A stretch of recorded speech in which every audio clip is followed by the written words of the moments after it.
ओ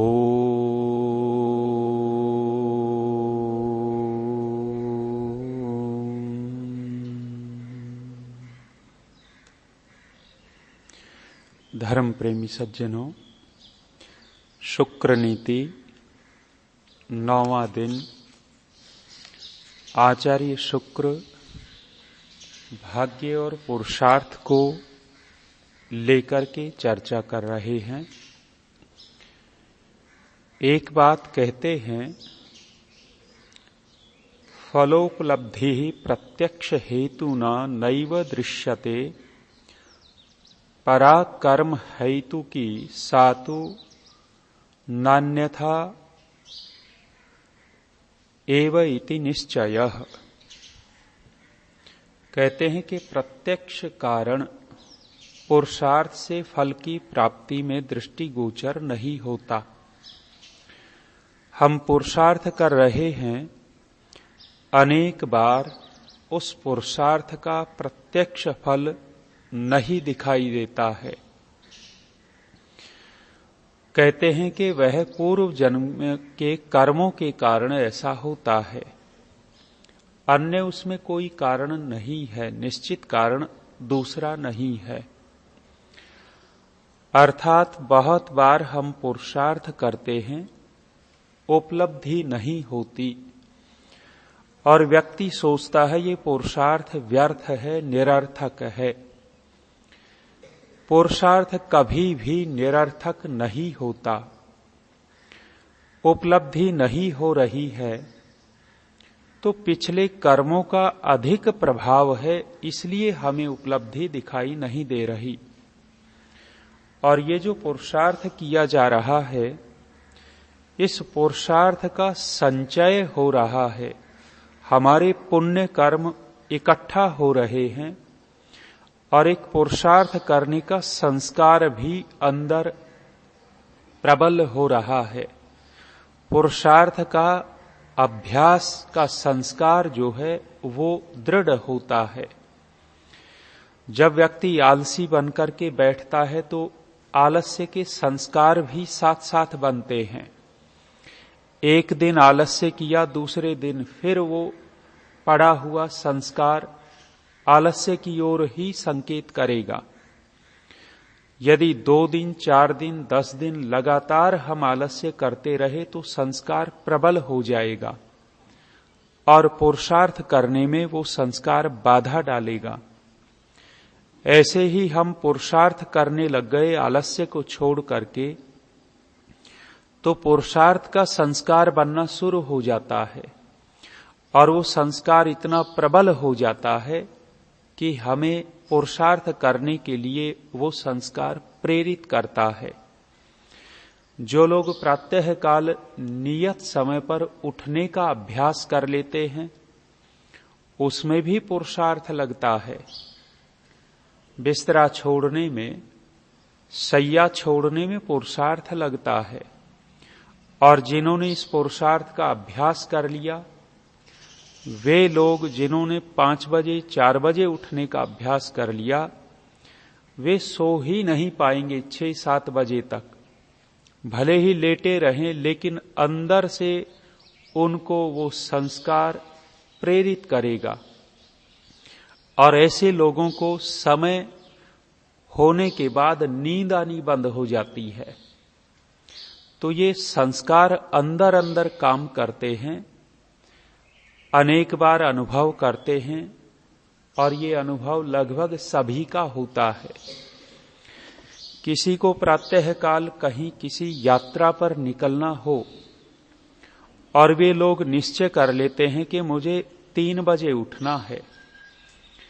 3 बजे उठने का संस्कार अंदर चला गया है। अब चाहे अलार्म लगाए न लगाए, ईश्वर की व्यवस्था ऐसी है कि वो अंदर का संस्कार उसको 3 बजे ही उठा देगा। जो अति तमोगुणी आलसी प्रमादी है उनको तो क्या कहें, लेकिन जो संवेदनशील लोग होते हैं, बिना अलार्म के भी वे नियत समय पर उठ जाते हैं। तो पुरुषार्थ अपनी जगह विशेष काम करता है और जो अनेक बार पुरुषार्थ का फल दिखाई नहीं देता, प्रत्यक्ष रूप में वहां हमारे पिछले कर्म काम कर रहे होते हैं, इसलिए नहीं दिखता। आचार्य कहते हैं कि जब विपरीत परिस्थितियां होती हैं तो महाबलशाली होते हुए भी आदमी का बल काम नहीं करता। उदाहरण दे रहे हैं प्राचीन काल का। रावण की लंका में हनुमान जी गए थे। रावण के पास सेना बहुत थी और जब हनुमान जी गए तो उसी के देश में गए हैं।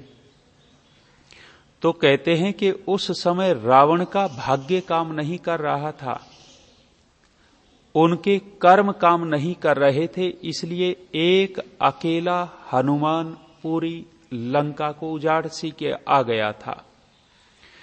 तो कहते हैं कि जिस समय हमारे कर्म काम नहीं कर रहे होते, वहां छोटी छोटी बातें भी हमारे लिए विघ्न बन जाती हैं। यहां दो घटनाएं दी हैं। एक तो हनुमान जी की घटना दी। लंका में हनुमान गए हैं और वहां रावण को संदेश भी दे दिया, उसकी हानि भी करके आ गए। दूसरा उदाहरण आचार्य शुक्र महाभारत का देते हैं कि विराट नगर में जो गौएं थी, उन गौओं को चुराने के लिए दुर्योधन ने योजना बनाई थी और उस समय दुर्योधन पूरी सेना लेकर के आया था और उसमें बड़े बड़े महारथी थे। कर्ण जैसा महारथी, द्रोणाचार्य जैसा महारथी, पितामह भीष्म जैसे, कृपाचार्य जैसे अनेक सारे महारथी उसमें थे।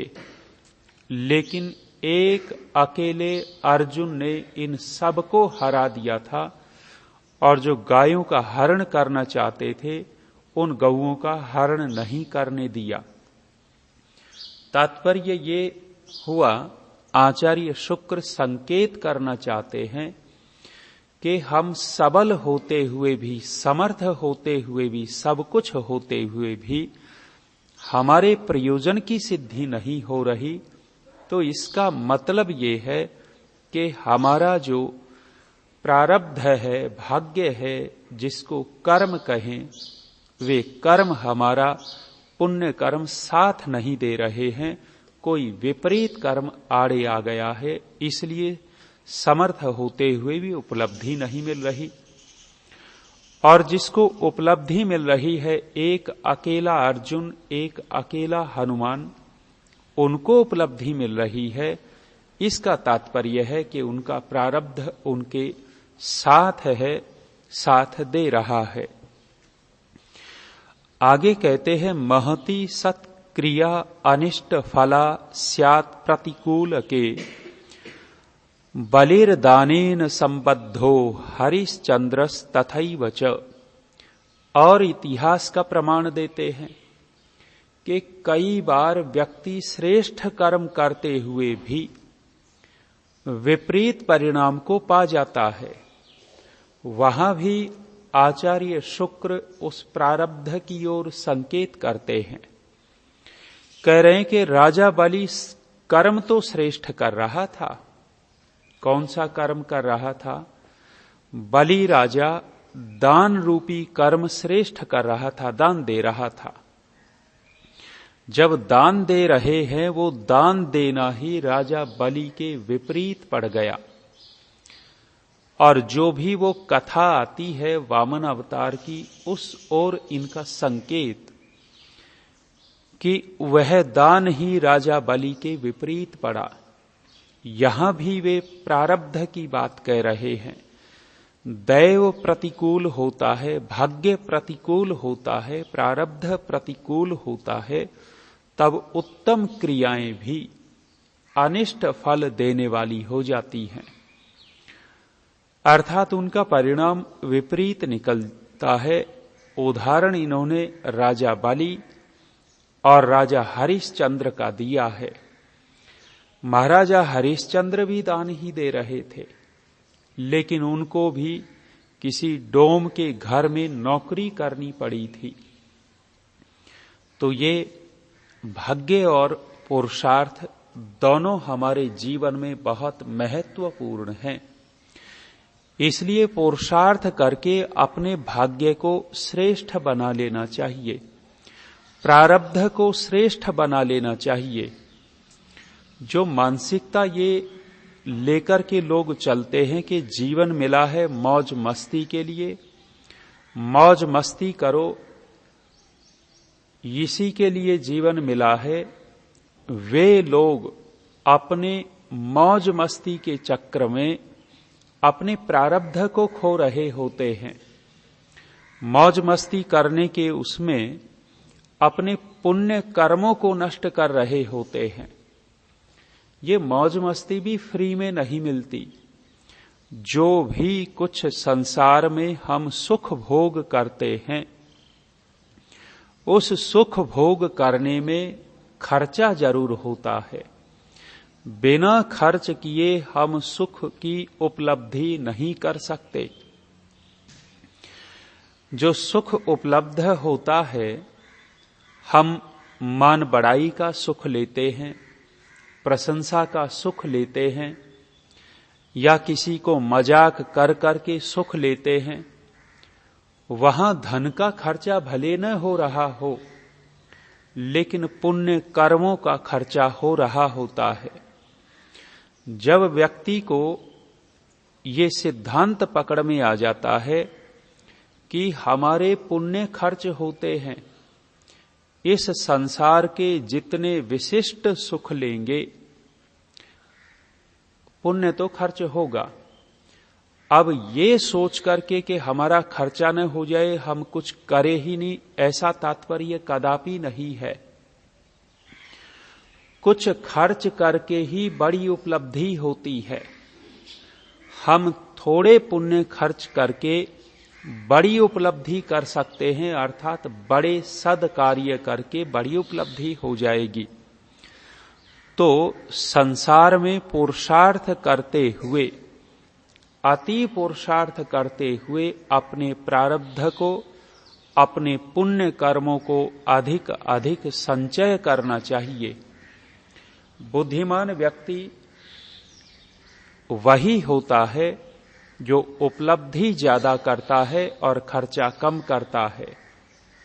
जो हमारे पुण्य कर्म होते हैं, उन पुण्य कर्मों को फिर हम खर्च कहां करें?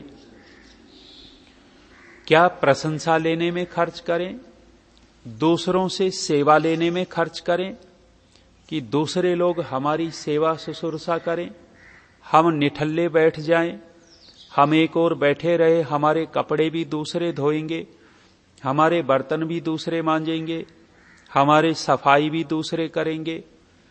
हाँ, ये चीजें करवाई जा सकती हैं जब व्यक्ति अति व्यस्त होता है, दूसरे कार्य उसके पास बहुत होते हैं और महत्वपूर्ण कार्य करता है, तब ये कार्य भी करवाए जा सकते हैं।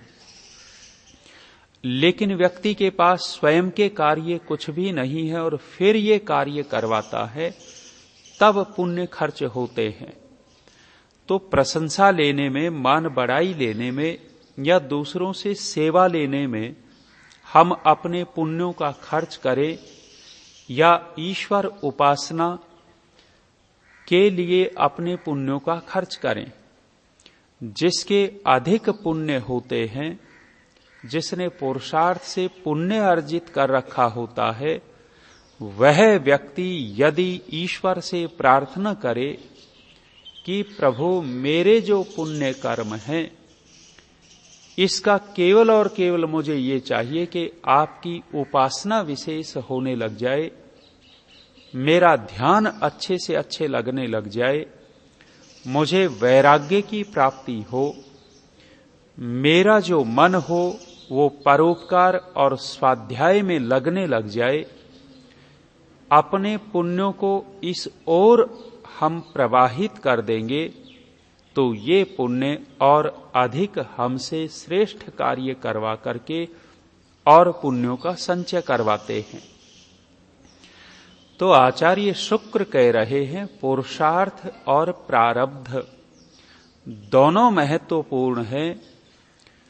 महर्षि दयानंद जी इसलिए प्रारब्ध से बलवान पुरुषार्थ को कहते हैं क्योंकि पुरुषार्थ के माध्यम से ही प्रारब्ध बनता है। जब पुरुषार्थ करेगा ही नहीं तो प्रारब्ध कहां से होगा। तो दोनों महत्वपूर्ण है और इस महत्वपूर्ण दोनों में से पुरुषार्थ अधिक प्रबल हो जाता है। तो जब भाग्य विपरीत होता है, हमारा प्रारब्ध विपरीत होता है, तो अनेक बार अच्छे कार्य करते हुए भी हमें अनिष्ट की प्राप्ति हो जाती है। कारण हमारे कर्म ही होते हैं। आगे कहते हैं भवति इष्टम सत्क्रियया अनिष्टम तद विपरीतया शास्त्रतः सत असत ज्ञात्वा त्यक्त्वा असत सत्यम आचरेत। आचार्य शुक्र कहते हैं कि जो हमें अभिष्ट की सिद्धि होती है, भवति इष्टम सत्क्रियया, इष्ट की सिद्धि होती है, अभिष्ट की सिद्धि होती है, अर्थात उत्तम फल की प्राप्ति होती है, वह सब पुण्य कर्मों के कारण होती है। और जो अशुभ की प्राप्ति होती है, अनिष्ट की प्राप्ति होती है, बुरे फल की प्राप्ति होती है, वे पाप कर्मों के कारण होती है। यह निश्चय कर लेना चाहिए, निश्चित रूप से समझ लेना चाहिए। हमारे पास कोई रोग विशेष आ रहा है तो हमें समझना चाहिए कि कोई तो बुरा कर्म किया है, इसलिए ये हमारे शरीर में रोग आया है, उसका फल तो भोगना ही पड़ेगा। इसलिए जो शारीरिक कष्ट आते हैं, हमें आगे इस जीवन में शारीरिक कष्ट न आए और अगले जन्म में शारीरिक कष्ट न आए, तो शरीर से पुण्य कर्म अधिक से अधिक करने ही होंगे। तो कह रहे हैं कि इसलिए शास्त्र द्वारा शुभ और अशुभ कर्मों का ज्ञान प्राप्त कर लेवे। शास्त्र से शुभ अशुभ कर्मों का ज्ञान अच्छे प्रकार ठीक ठीक प्रकार हो जाता है और ये ज्ञान प्राप्त करके बुरे कर्मों का त्याग और श्रेष्ठ कर्मों का अनुष्ठान करते रहना चाहिए।